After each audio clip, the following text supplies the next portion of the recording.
Em 1960, o médico inglês Lawrence Weir publicou um artigo que descreve um modelo de prontuário, que é atualmente adotado em diversos centros médicos de todo o mundo. Esse modelo se destaca pela objetividade, organização, maior facilidade de acesso às informações para tomada de decisões e pela descrição sistemática das evidências. Esse modelo foi chamado Prontuário Médico Orientado por Problemas, também conhecido como POP. Nele, a gente identifica os problemas, faz uma avaliação sistemática, faz um planejamento a fim de solucionar os problemas descritos. Também gostaria de enfatizar aqui que esse prontuário tem como princípio as evidências clínicas e científicas. Um problema no contexto do POP não pode ser uma suspeita diagnóstica. Não entendeu? Vou exemplificar. Vamos supor que você acaba de examinar um paciente que apresenta dispneia aos mínimos esforços, jugulares túrgidas, ictus cordis no sexto espaço intercostal, redução acentuada da fração de ejeção do ventrículo esquerdo, presença de terceira bulha, estertores em bases pulmonares, hepatomegalia dolorosa, edema de membros inferiores. Essas evidências levam a fazer o diagnóstico da síndrome de insuficiência cardíaca congestiva. Então, esse vai ser o nosso problema. Se caso o paciente apresentasse uma dispneia, mas faltassem achados específicos para essa síndrome, então o problema não poderia ser insuficiência cardíaca. O problema teria que ser dispneia. Outro exemplo é um indivíduo que chega para você com dor retroesternal constritiva de 3 horas de duração, mais ou menos. E a conduta leva em consideração a possibilidade do infarto de miocárdio. Porém, você não pode colocar infarto de miocárdio como problema, porque você ainda não tem todas as evidências necessárias para isso. Pode ser uma angina instável, pode ser uma dissecção de aorta. Logo, o problema deverá ser denominado dor retroesternal, até que os critérios enzimáticos e eletrocardiográficos sejam favoráveis ao diagnóstico de infarto agudo do miocárdio. É importante ressaltar a necessidade de sintetizar todos os achados em um problema de maior complexidade, para poder diminuir o tamanho da lista de problemas. Enfim, esses problemas são divididos em ativos, resolvidos e inativos. Os problemas ativos são os que necessitam de atenção contínua do pessoal da saúde ou que causem algum tipo de desconforto ao doente. É importante também ressaltar aqui que existem certos problemas que podem ser vistos como ativos mesmo quando estão controlados. Por exemplo, paciente portador de diabetes tipo 2, ele se apresenta normotenso, com glicemia de jejum de 90, hemoglobina glicosilada em nível indicativo de bom controle, exame do fundo de olho normal. Isso tudo indica que ele está com a situação regularizada, porém ele precisa ter um controle direto, precisa ser orientado, ter avaliações periódicas, então isso é considerado um problema ativo. O problema resolvido é o que já foi solucionado. Por exemplo, um paciente que teve pneumonia pneumocócica e ele foi curado após tratamento com antimicrobiano. Já o problema inativo é aquele que tem risco de recidiva ou de alguma complicação, mas não causa incômodo nenhum ao paciente e não requer vigilância contínua e nem avaliação periódica. Os itens do POP no prontuário do paciente internado são os seguintes: folha de frente de prontuário, que contém a lista de problemas, e ela deve ser atualizada sempre que necessário Depois a gente tem a observação clínica inicial, que é aquela que a gente faz no momento da admissão do paciente ao hospital, e nela tem os dados do exame clínico da admissão, lista inicial de problemas, formulação diagnóstica e os planos, que são diagnóstico, terapêutico e educacional, que eu vou explicar mais para frente. Depois a gente tem as notas de evolução, que vão seguir o contexto do SOAP, que é o subjetivo, objetivo, avaliação e planos. E por último, teremos o sumário de alta. Os dados do exame clínico de admissão podem ser descritos de forma semelhante ao que é feito no prontuário tradicional. E na lista de problemas, deve-se atentar para que seja a mais sucinta possível. Também, essa lista deve contemplar problemas de listas anteriores em caso de pacientes que foram internados em outros momentos. É importante falar aqui que cada problema deve receber um número e esse número não pode ser modificado depois. Por exemplo, no primeiro momento você registrou dor abdominal em um paciente como número 1. E aí depois, com a evolução, depois que você fez os exames, percebeu que aquilo ali era, na verdade, um abscesso perinefrético. Então, a dor abdominal e o abscesso perinefrético são, na verdade, a mesma coisa. Então, deve-se mudar o nome, mas manter o mesmo número. Eu coloquei 1 para dor abdominal, então o abscesso perinefrético também vai ser 1. Outra situação é que eu posso ter listado 3 problemas num primeiro momento e mais para frente o paciente apresenta um quarto problema. Só que esse quarto problema ele é mais importante do que os 3 anteriores que eu tinha descrito. Isso não importa, eu vou ter que colocar o número 4 nesse último problema que apareceu. Eu não posso colocar 1, nem 2, nem 3. Tem que ser 4. Não esquecer também de identificar os problemas de acordo com a situação, né? Que eu já tinha dito que é ativo, resolvido ou inativo. Na formulação diagnóstica, a gente vai justificar de forma narrativa a lista de problemas e as possibilidades diagnósticas. No plano diagnóstico, você vai colocar o que você planeja, as provas diagnósticas necessárias que você está planejando para elucidar o problema. E no plano terapêutico, o que você vai fazer?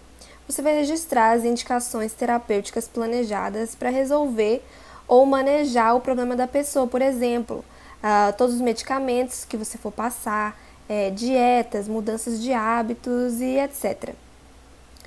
Já no plano educacional, você vai falar sobre orientações ou negociações com a pessoa em relação ao problema em questão.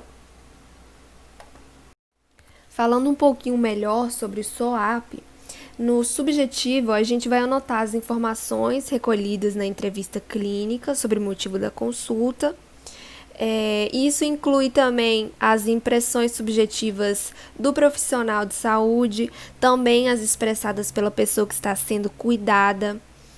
E é importante ressaltar que se tivermos como referencial o método clínico centrado na pessoa, é nessa seção aqui que a gente coloca a experiência da doença, né, que o paciente vai relatar para nós.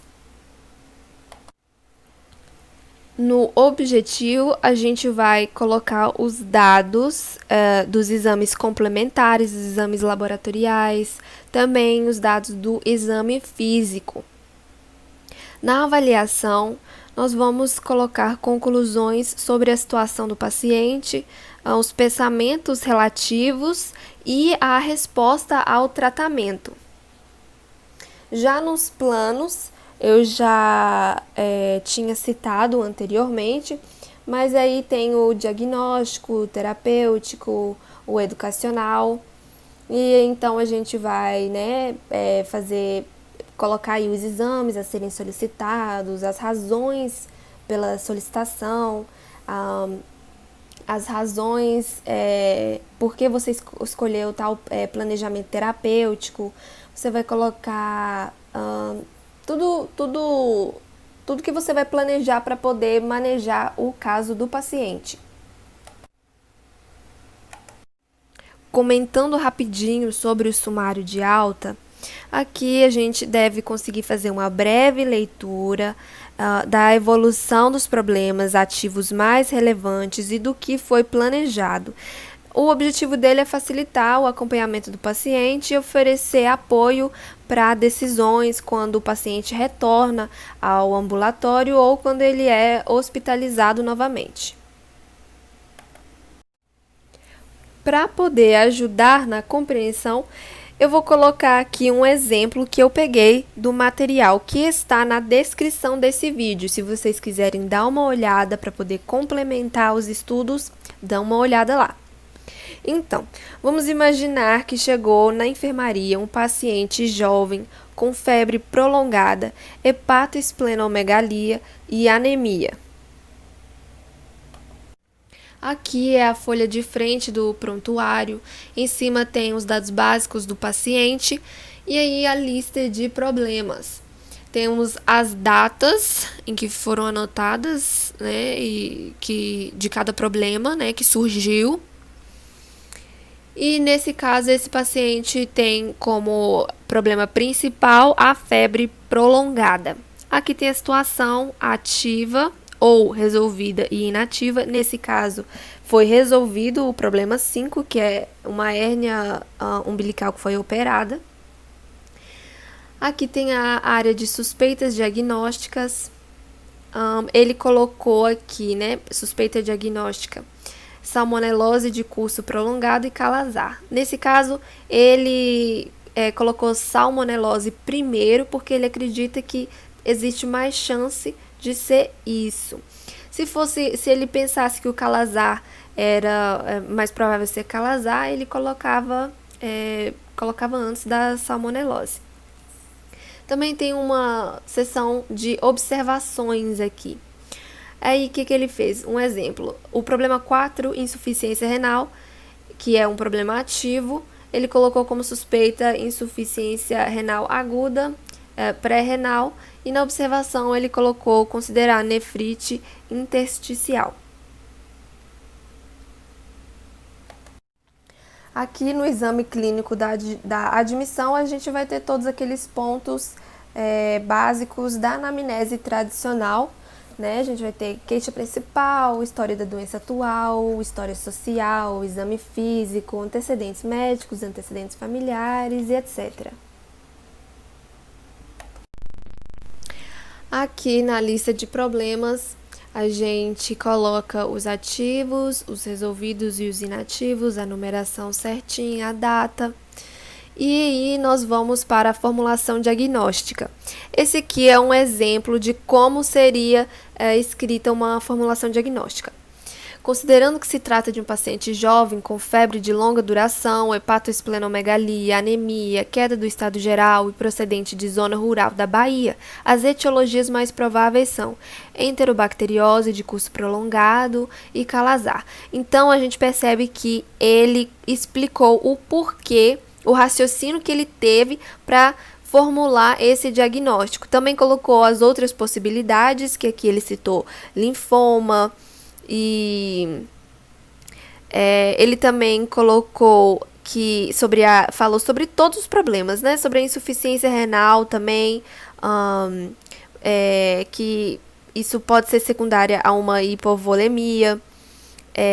E aí ele explica por que ele pensou isso. Ele disse que o paciente teve uma queda de pressão arterial quando ele se levantou.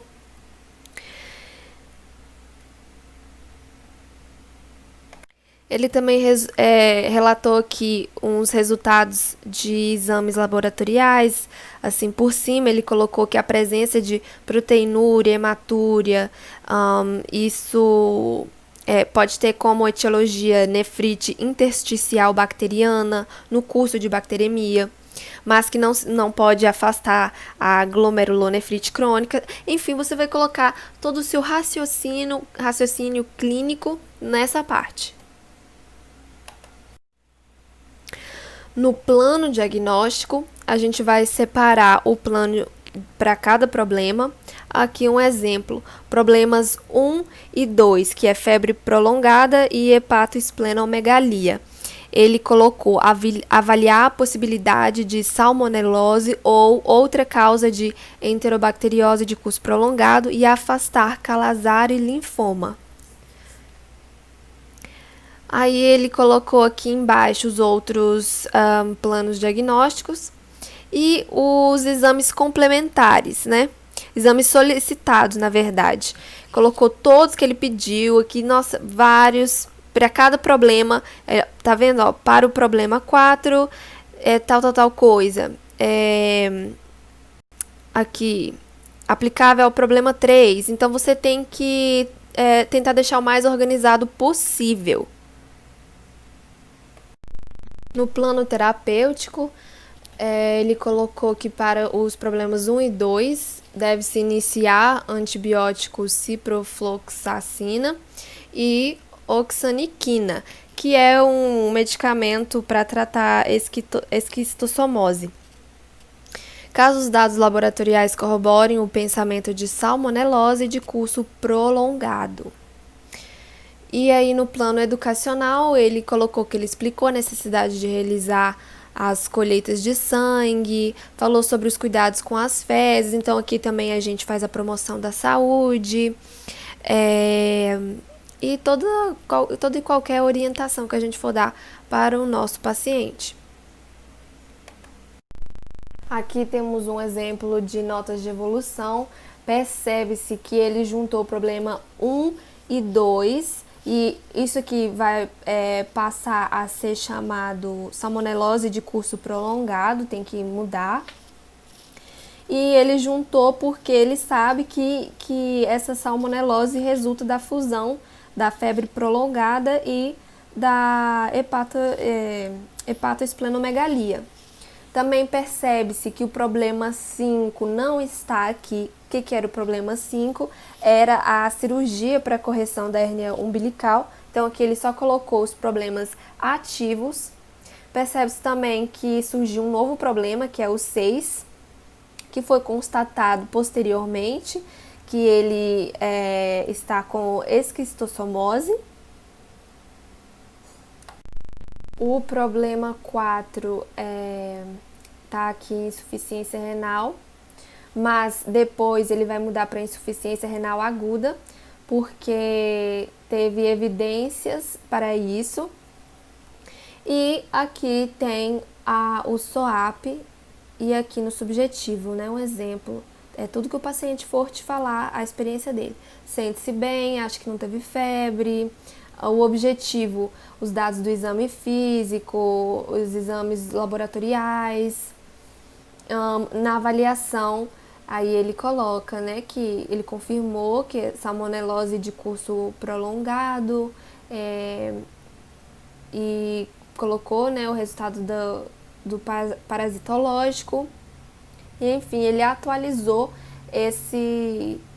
ele fez essa nota de evolução. E aí você deve atualizar aquela primeira folha que eu falei, que deve estar sempre atualizada, que é a folha de frente do prontuário. E aqui em plano ele colocou, né, iniciar ciprofloxacina, 1 grama ao dia, e que deverá utilizar esse medicamento para esquistossomose. E é isso, pessoal. Muito obrigada pela atenção. Espero que vocês tenham gostado desse resumo que eu fiz. Não esqueçam de deixar o seu like, compartilhar com os amigos, se inscrever no canal e deixar um comentário para eu saber se você gostou, tá bom? Fiquem com Deus e até o próximo vídeo.